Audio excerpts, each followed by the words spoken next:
Hello everyone. Today we are going to discuss the topic relation between focal length f and radius of curvature r. हमने अपनी last videos में mirror formula derive किए हैं.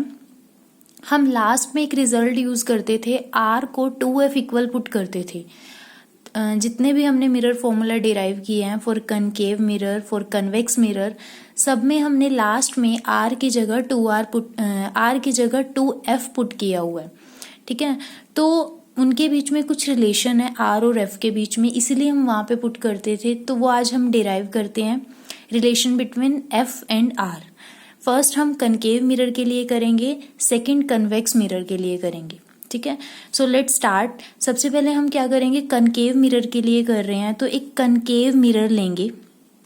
ठीक है, आपको पता है ये सेंटर पार्ट मिरर का क्या होता है, पोल बोलते हैं, पी से डिनोट करते हैं. ये क्या होती है, प्रिंसिपल एक्सिस होती है, बिल्कुल पोल से जो पास होती है.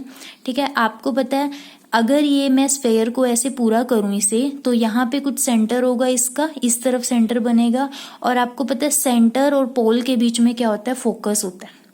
ठीक है, अब नेक्स्ट हम क्या करते हैं, हम एक रे इंसिडेंट करवाएंगे ए बी.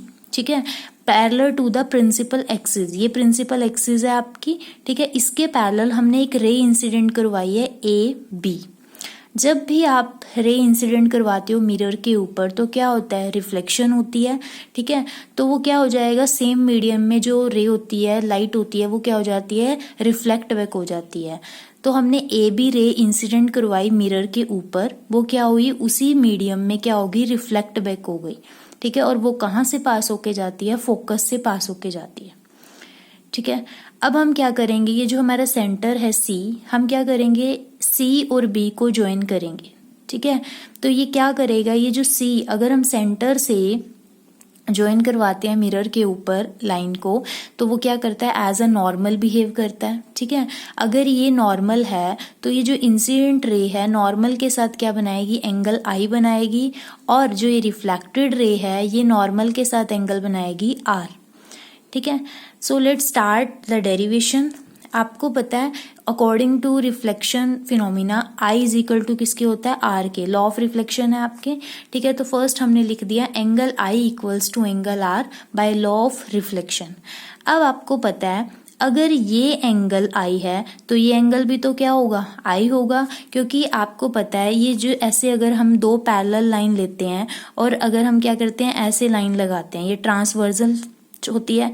ठीक है, तो ये एंगल जो ये होता है और ये होते हैं, ये क्या होते हैं, ऑल्टरनेट इंटीरियर एंगल होते हैं, सेम होते हैं. अगर ये आई है तो ये भी क्या होगा, ये भी आई होगा. तो ऐसे ही अगर ये एंगल आई है तो ये भी क्या, आई एंगल है. ठीक है, अब तो ये एंगल आई इक्वल्स टू किसके हो गए, आई, ऑल्टरनेट इंटीरियर एंगल. अब हम बात करते हैं ट्रायंगल बी सी एफ. ठीक है, बी सी एफ हमने लिखा हुआ है आई इज इक्वल टू आर, कि ये जो ये वाला एंगल आई है ये इसके इक्वल है आर के. क्यों इक्वल है, क्योंकि अभी हमने ऊपर देखा है आई इज इक्वल टू आई है, मतलब ये एंगल इस एंगल के इक्वल है, या कह लो ये एंगल इस एंगल के इक्वल है, और ये जो आर था ये इस वाले एंगल के इक्वल है. तो ये दोनों भी तो आपस में इक्वल होंगे, तो आई इज इक्वल टू आर हो गया. ठीक है, अब अगर हमारी ट्रायंगल में दो एंगल क्या हैं, सेम हैं, तो उनकी जो अपोजिट साइड्स होती हैं वो क्या होती हैं, इक्वल होती है. आई की अपोजिट साइड कौन सी है, एफ बी है. आर की अपोजिट साइड कौन सी है, सी एफ है. तो ये दोनों साइड आपस में क्या होंगी, इक्वल होंगी. तो मैंने लिखा हुआ है F B is equal to C F. F B ये वाली साइड है जो किसके अपोजिट है, आई के इक्वल है, और सी एफ किसकी, ये है आर के अपोजिट है. तो F B is equal to हो जाएगा C F, sides opposite to equal angle are equal. ठीक है, तो हमारी ये होगी फर्स्ट इक्वेशन, लिख लेते हैं इसे. अब हम क्या करते हैं, जैसे आपके पास ये क्या है, ये अपर्चर होता है, ये चीज क्या होती है, अपर्चर होती है ये वाली. ठीक है, अगर मैं मान लो ये अपर्चर है आपके पास, ये अपर्चर है, अगर मैं इसको स्मॉल कर दूं, मीन्स इतना कर दूं, तो ये पॉइंट कुछ आधा हो जाएगा मतलब.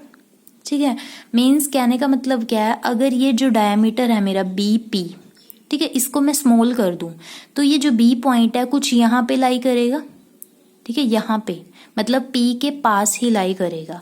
तो ये जो FB थी FP के क्या हो जाएगी, अप्रॉक्सीमेट इक्वल हो जाएगी। तो मैंने लिखा हुआ है for small aperture B point is very close two point P। Means अगर मैं इस अपर्चर को, ये अपर्चर है जो, इसको मैं स्मॉल कर देती हूँ तो ये B पॉइंट कहीं यहाँ पे लाई करेगा। ठीक है, अप्रॉक्सीमेट किसके इक्वल हो जाएगी, जो ये FB है अप्रॉक्सीमेट किसके इक्वल हो जाएगी, FP के इक्वल हो जाएगी। ठीक है, तो FB is equal to FP, ये सेकेंड इक्वेशन आ गई। अब आपकी जो फर्स्ट इक्वेशन आई थी और ये जो सेकेंड है, इन दोनों को इक्वेट कर देते हैं। दोनों की लेफ्ट साइड इक्वल है तो हम दोनों की राइट साइड को इक्वल कर देते हैं। तो CF is equal to FP के इक्वल आ गया थर्ड इक्वेशन। अब आपको पता है ये जो हम PC ले रहे हैं, PC, ठीक है, ये किसका सम लिख सकते हैं हम इसको, CF प्लस FP लिख सकते हैं ना। CP को किसका सम लिख सकते हैं, CF प्लस FP। तो ये ऐसे ही लिखा हुआ है मैंने, means PC is equal to CF plus FP। ठीक है, अब ऊपर थर्ड इक्वेशन में देखो CF की वैल्यू FP लिख सकती हूँ मैं, यहाँ पे CF की जगह मैंने FP पुट कर दिया। तो ये भी FP और ये भी FP, 2 FP हो जाएंगे हमारे पास। ठीक है, तो हमारे पास ये इक्वेशन आ गई, हम इसको लिख सकते हैं इक्वेशन नंबर 4। ये इक्वेशन आ गई है सॉल्व करके। अब अपने डायग्राम में चेक करो, P से लेके C तक, ठीक है, distance between C and P radius of curvature होती है हमारी ये। ठीक है, R से डिनोट करते हैं। अब ये P के लेफ्ट साइड में है तो P के जो लेफ्ट साइड में हम डिस्टेंसेस नोट करते हैं वो नेगेटिव में होती है। तो ये P के लेफ्ट साइड में है तो हम इसको क्या लिखेंगे, माइनस के R लिखेंगे। ठीक है, तो मैंने लिखा है माइनस के R, PC को लिख दिया माइनस R। अब ये जो FP है, ठीक है, इसको हम क्या लिखते हैं, जो हमारी रेडियस ऑफ कर्वेचर होती है उसका हाफ होती है फोकल लेंथ। ठीक है, इसको हम स्मॉल f से डिनोट किया हुआ है मैंने। अब ये भी पोल के लेफ्ट साइड में है तो इसे भी नेगेटिव में लिखेंगे। तो मैंने वहां पे पुट कर दिया है FP की जगह माइनस F। ठीक है, अब मल्टीप्लाई कर दी, माइनस 2F हो गया और यहाँ से R हो जाएगा। आमने सामने वाले ये R माइनस माइनस कैंसिल हो गया तो R इज इक्वल टू क्या आया, 2F। ठीक है, और F अगर मैं इसको सॉल्व करूँ, F इज इक्वल टू क्या आ जाएगा, R/2। मीन्स जो हमारी फोकल लेंथ होती है वो क्या होती है, रेडियस ऑफ कर्वेचर का हाफ होती है। यही आप अपने मिरर फॉर्मूला के लास्ट रिलेशन में यूज करते हो। हम वहां पे यूज कर रहे थे R इक्वल्स टू 2F, हम बार बार ये यूज कर रहे थे। ठीक है, तो ये हमारा रिलेशन कंप्लीट हो गया, relation between focal length and radius of curvature for concave mirror.